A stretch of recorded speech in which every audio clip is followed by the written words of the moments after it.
Good morning, good afternoon, good evening to each and everyone, especially those at the other side of the world. There is no time and space between us, there is only this present moment, and we are one.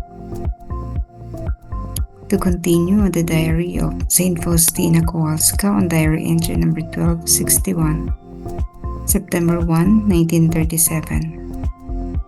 I saw the Lord Jesus like a king in great majesty, looking down upon our earth with great severity.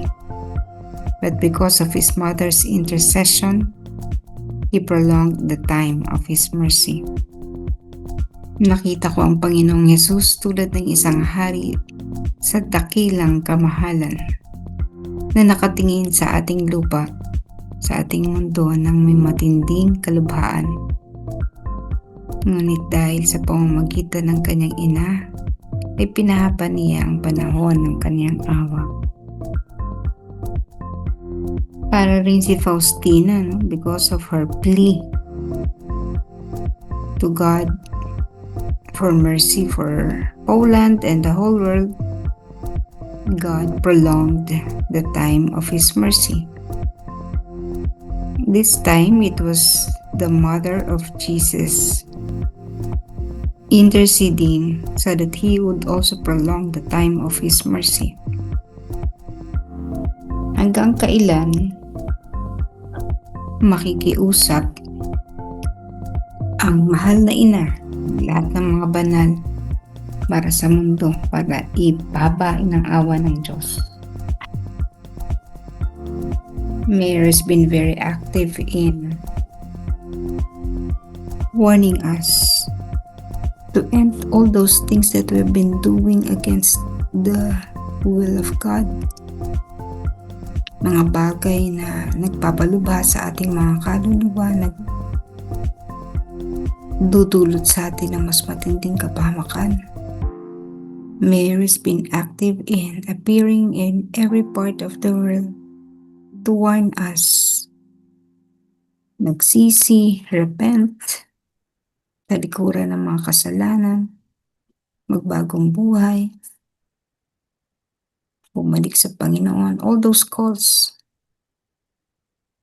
But then, many people are still deaf. Bibingi pa rin tayo, binibingihan. Hindi natin maunawaan. Well, maybe that is because the nature of the human beings, yung nature natin ay nalilimutan natin kung saan tayo galing, kung sino lumikha sa atin. Nalilimutan natin kung ano tayo, that we are all God's children and that we are just here on earth for a temporary vacation and that everything will end. Buhay natin ay magwawakas, kaya din ang mundo ay may kawakasan. So Jesus looking down on us, just imagine the Lord Jesus on the cross, lupay-pay, di ba? And looking down on us with so much mercy. Tiniis ng Panginoon ang lahat ng hirap, ang pagkakapako sa Kanya sa krus, so that we will all be saved. But then again, this messianic act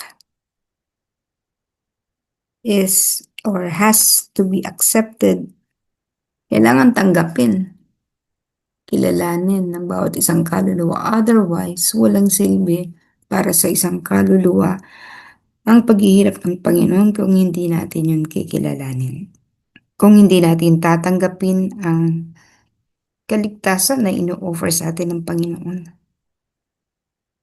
So parang isipin mo may anak ka, tigas-tigas ng ulo. May time na parang ayaw mo na, susuko ka na nakapagod. O kahit hindi yung anak, kahit yung asawa mo, nakapagod. Paulit-ulit nagkakamali. Paulit-ulit kang sinasaktan. Hindi mo pagsabihan. Because doing sins, committing errors has already become normal for the person. Para ring isang forma ng addiction na hindi na niya kayang na hirap siyang talikuran because the brain has already been wired to committing sins. Normal na. No? Just like corruption, it has already become normal for our politicians. And when you enter into the world of politics, you have to be prepared dahil susubukan ng kalinisan ng iyong clean living ba. Susubukan ka when you enter the government, for instance. And so, this has already become normal. Parang yung mga ganon, cuts, sa mga projects, no? It has already become normal. Kung kaya dahil nina-normalize, umabot tayo sa kasukdulan ngayon. And do you think God is happy with the way things are doing? Kung ano man na nangyayari sa atin, Jesus is looking down on us. Pero hindi yung tipong condemnation. We're not being condemned. Naawa sa atin ng Panginoon. Still, He's offering His mercy. The light coming from His heart is stronger than ever kasi nga, magiging mahina ang liwanag na magmumula sa puso ng ating Panginoon. Sin can never be overcome. Hindi matatalo ang kasalanan. Dahil palubha siya ng palubha ang ating mga pagkakamali. Dahil palubha ito ng palubha, hindi maaaring ang liwanag ng Panginoon ay andap-andap. Otherwise, matatalo siya. So, light coming from the heart of Jesus is burning more fiercely. Mas matindi ang kailangang liwanag kasi mas matindi yung kasalanan natin. Para magapian so that these sins will be defeated, the Lord Jesus has to intensify His light and mercy. So isipin mo, yung dumadanak ang dugo sa kanyang puso. Kung patuloy niyang paiigtingin yan para sa kasalanan ng mundo, the pain experienced by Jesus is also becoming stronger. So, mas matinding liwanag, mas matinding pagpapakasakit. Siyempre, parang pinadudugo mo ang sugat mo. Mas matinding dugo, mas masakit. Hindi naman pwedeng nagpapadugo ka pero wala lang.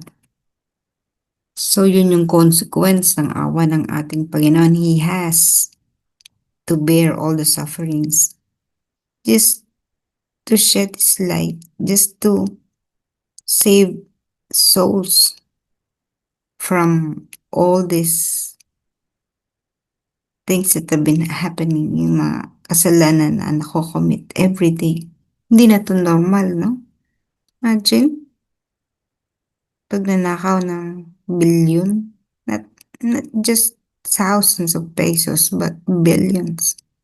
Ang kapal. Daming pera. And the whole country is in great poverty. Pero ang dami namang budget to end poverty.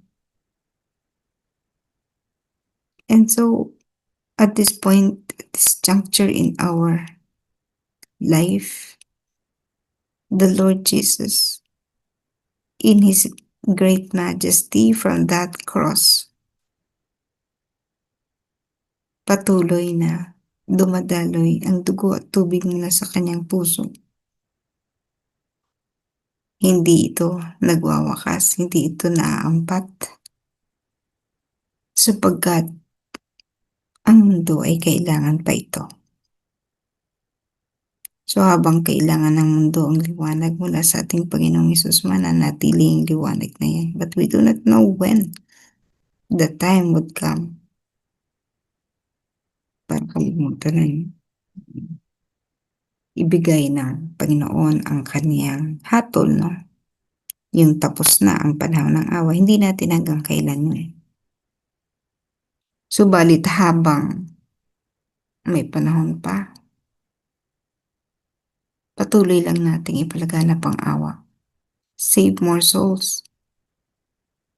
We can never be complacent. Kailangan tayo ng daigdig. And may we all accept this challenge. And just like Mary interceding so that the Lord will prolong the time of His justice, may we also be like Mary,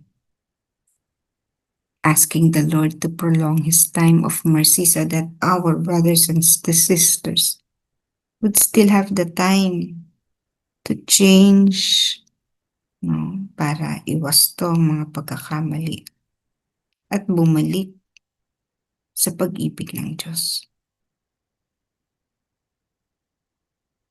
May the Lord Jesus be with us in this time of crisis in our life.